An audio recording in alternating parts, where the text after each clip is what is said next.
Hey guys, welcome to CraterMania. I'm your host, the man they call Crater. And I just decided to do this little impromptu holiday special since it is April Fool's Day. Um, uh, because I decided to watch the movie April Fool's Day, the horror movie April Fool's Day from 1986 earlier this evening. Um, and so I said, well, I guess since I'm watching this, I'm gonna go ahead and add it into my 500 movies in 2025 series on YouTube. So after I finished it, I just threw it together a little. I wrote up a little review that I've got here in front of me. Um, and I figured I just would, since it is April Fool's Day, I mean, it'd be, what better way than just to talk about the movie with you guys. Um, and Before I get into that, I just want to do my usual. So this is number 145 uh, of the 500 movies in 2025. And, I am going to have some other stuff coming up later this week, this Thursday and Sunday as well. And I'll be putting up the thumbnail for what those shows will be tomorrow. So if you guys want to check that out this Thursday and Sunday, I'd appreciate that. Um, but like I said, yeah, this is just a little impromptu thing that I decided to do for the channel since it is April Fool's Day, just to go ahead and watch the movie, the horror movie from 1986.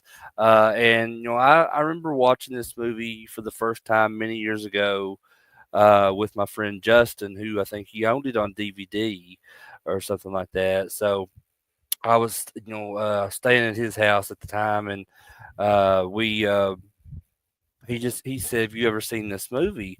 And I was like, "No, I haven't." So he's like, "Well, you need to check it out because it's very different from you know the regular slasher movie." And man, was he not kidding? So all right, horror hounds, slasher fanatics. I'm here to tell you about this film. And it might not be the bloodiest, or the scariest, or even the most obviously slasher-ish movie that's out there, but I do believe that April Fool's Day, the original, because there was a remake of this as well that came out in 2008, but the original April Fool's Day from 1986, I think, is a very brilliant piece of horror history that deserves way more love. I think, for especially from us genre fans. Um, and let's be honest. When you hear April Fool's Day and 1986 slasher, you're probably going to picture something pretty straightforward, like a teens partying, a mass killer that stalks them, and there's bodies dropping left and right, and you have the final girl who ends up triumphing in the end. Um, and while this film does play with all those that formula, um, it ultimately delivers this kind of something that's, I think, far more satisfying and very so. And this isn't your typical, Friday the 13th clone, even though it does have Amy Steele in it from Friday the 13th Part Two. Um, this is a movie that has a really good sense of humor. Um, and just a really good twist to it, and just a whole lot of tension as well. So who made this movie? So the director, so Paramount Pictures put this out, and the director of this was Fred Walton. Now, if you're a horror fan, and that name may ring a bell with you, so Fred Walton was the man that was behind the movie When a Stranger Calls from 1979. So you can see, his skilled hand at work in April Fool's Day, and he understands suspense, and he knows how to build the atmosphere, and uh, lost my train of thought there. Sorry.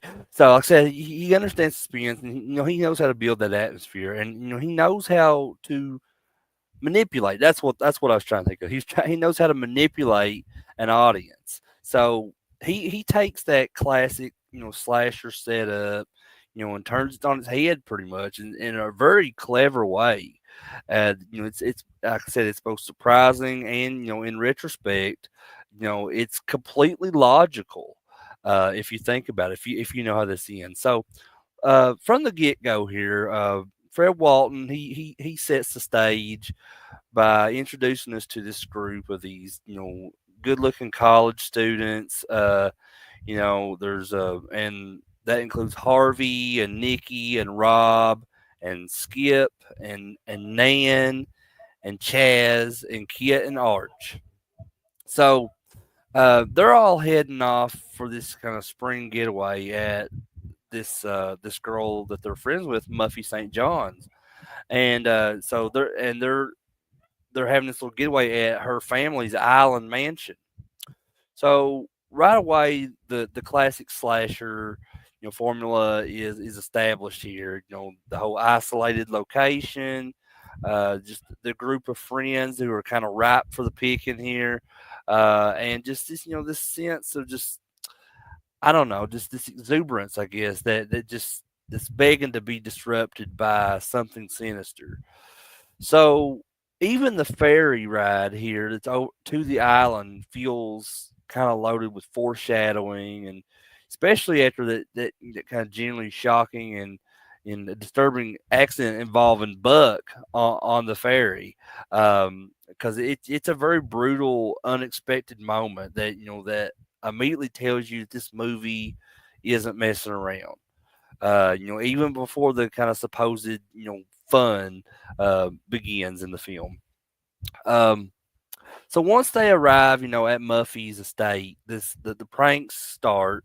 And initially they're just that. It's they're pranks because this takes place on April Fool's Day. Um, and Muffy, who's played by Deborah Foreman here, um, she seemingly is this kind of quirky hostess, and she's clearly a fan of all these kind of elaborate gags. And we're talking like whoopee cushions, exploding cigars, dribble glasses, classic stuff. But then things kind of take a turn for, I guess, the very unsettling. So there's this audio tape of like a baby crying in a room or something like that. Um, and there's like drug paraphernalia like planted in somebody's like wardrobe, and and these aren't just harmless jokes. They're designed to genuinely freak people out, to kind of sow the seeds of that unease. Um, and as a horror fan, I love this. I love how they build and build and build here, and like I said, that tension is building, and I'm just eagerly anticipating that moment when these pranks would escalate into something more.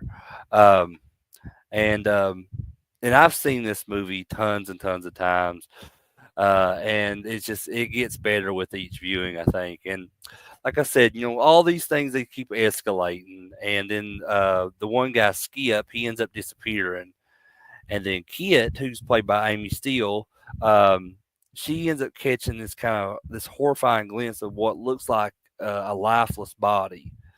And then Arch and Nan, and Arch is played by Tom Wilson, who played Biff in the Back to the Future movies. But Arch and Nan, they vanish, and then there's the atmosphere kind of shifts, like from kind of playful to kind of this panicking situation. Um, so and then there's the character Nikki, how she when her and Harvey are at the well, and she discovers like these like severed heads and these dead bodies and stuff down in the well, and then bam, this classic slasher escalation, happens right there. And then you got even more stuff happens, like the phone lines are getting cut. They're trapped on this island, and just the paranoia is kind of running rampant in their minds. Um, so from this point on, April Fool's Day, it plays kind of like very like mean spirited, slasher machine. Because these victims are kind of picked off, and the suspicion starts falling on everyone who's behind all this, and just there's more and more and more tension, around every turn, and it's just kind of it racks up with each like vanishing act of these characters. So the kills here are very impactful, and even if it's kind of they're off screen, we don't really see them. It just it relies on that suspense and just that that aftermath to kind of deliver these scares. Um, but here's where April Fool's Day pulls off a twist that I have to admit, I mean, initially when I watched this for the first time years ago, it really threw me for a loop. I was like, "What the fuck is going on?" So, just when Kit and Rob kind of piece together this theory that Muffy has this evil twin sister named Buffy, um, you know, and we're like fully prepared for this kind of deranged twin sister reveal and a final girl showdown, and then bam, it hits you. It's all a joke. So this is just a whole like a rehearsal. So Muffy, who ends up being alive and well here, so she wasn't killed off by some evil twin sister, Buffy. She Muffy is revealed to be alive, and she was Buffy the whole time. And she reveals that this whole weekend has been this elaborate prank, and it's just that her and the rest of these um, friends of hers kind of planned out, with the exception of Kia and Rob. They were the patsies here, I guess, if you will. Um, so this was all just a twisted type of performance to kind of test out her idea to have this like weekend getaway in this resort, like a murder mystery resort. Um, and to me, that is so interesting that I mean that's such an interesting twist to what people thought was like your average slasher movie, but with that twist, it's definitely not. So beyond this, champagne flows and everybody's laughing and just and it's just like I said, everything was all a joke. None of this was real. Nobody really got killed or anything. And the guy that played Buck, he comes back because when they were on the ferry in the beginning, and Buck goes off and he like gets crushed or whatever, and it shows his face and his like eyeballs hanging out and everything. Okay, so in the reveal at the end, Buck is actually like this like um, high quality effects artist who had like all these props with these severed heads, and he did everything to make it look like it was real. So that's just another addition to the twist. It's very interesting, um, and as a horror fan, when I watched this movie for the first time, part of me was like, wait, what just happened, so I was kind of geared up for this kind of final girl that Amy Steele played, this kind of showdown with her and this evil twin sister. Was supposed to be Buffy, but it was actually Muffy the whole time, and then like it's just all a joke, and there's a champagne toast. I mean, um, but it doesn't end there. There's like maybe like 10 minutes left, when we get the reveal. So when this kind of initial shock wears off of you, of that reveal, uh, you kind of realize how brilliantly clever this twist is. I mean, the movie really plays with that kind of genre expectations. It sets up all the kind of classic slasher formula and lures us into that suspense, and then just pulls the rug out from underneath us, and just a really unexpected way. And I think a lot of people are on the fence when it comes to this movie that have seen the movie because there are people that love this, like myself, and then there are people who hate that ending. Um, but I really think it's genius. It's very different, when it comes to slasher films. Um, I mean, and in that sense, with that twist, can you even consider it a slasher film? I mean, I do. I definitely do because it definitely has that slasher formula. It's just a very different ending, but I think that's what makes it so unique and special. And as I said in the beginning of this video, I think it deserves a lot more love from the genre fans. Um, but it's kind of like a meta commentary, on the whole slasher genre itself, if you think about it, because it plays on this our kind of our thirst for violence and just these assumptions about how these stories are supposed to unfold, as a horror fan, and just kind of this and the whole sea of like of slasher films that have that typical formula. um you know, I just think this movie really dared to be different, from the rest of those, and just to kind of subvert people's expectations and just deliver that twist. That's I think it's both really surprising and incredibly memorable. So yeah, this is a almost a yearly watch for me. And Actually, I watched this movie it seems like not too long ago because I think that Joe Bob played it on Last Drive-In, if I'm not mistaken. So that was before today. That was the last time I watched it. But like I said, I've watched this movie many, many times over the years. I just think it's a very underrated slasher of the '80s. Um, but like I said, uh, I got a little off track there, but like I said, there's when you get that reveal, there's like maybe like 10 minutes or something left in the movie, if that. But and just when you think it's all laughs and relief sighs, the movie delivers kind of one more twist, to try to kind of oh wait, and then but then it just like it's another prank. So in that ending, as after the party and everything, Muffy goes back to her room and you can tell she's been drinking and just kind of tipsy acting and all that. And she sees this present, on her bed of this, and she unwraps it. It's this Jack in the Box. She starts playing, turning the handle on it, on a Jack in the Box, and you're just expecting this another silly prank, and then bam, Nan emerges from behind her with this razor and slits her throat. And you think, oh, so here's what you're thinking, in your initial watch. This is another twist to it. So there actually is somebody going to be getting killed. But then, bam, you're pranked again because it's a trick razor with stage blood, and it just adds another layer to the whole joke to the whole aspect of April Fool's Day. And I think it's a very final playful deception with the audience, and then we get the kind of the wink of the Jack in the Box before the credits roll.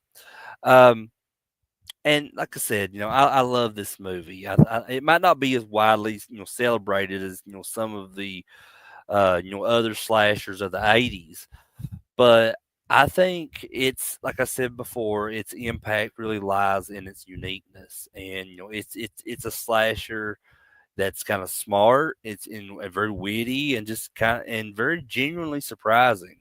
Um, and it's not about like buckets of blood and stuff, as we get with a lot of slashers, but this is more about the whole psychological tension and just that kind of clever misdirection, and just playing with the audience's expectations.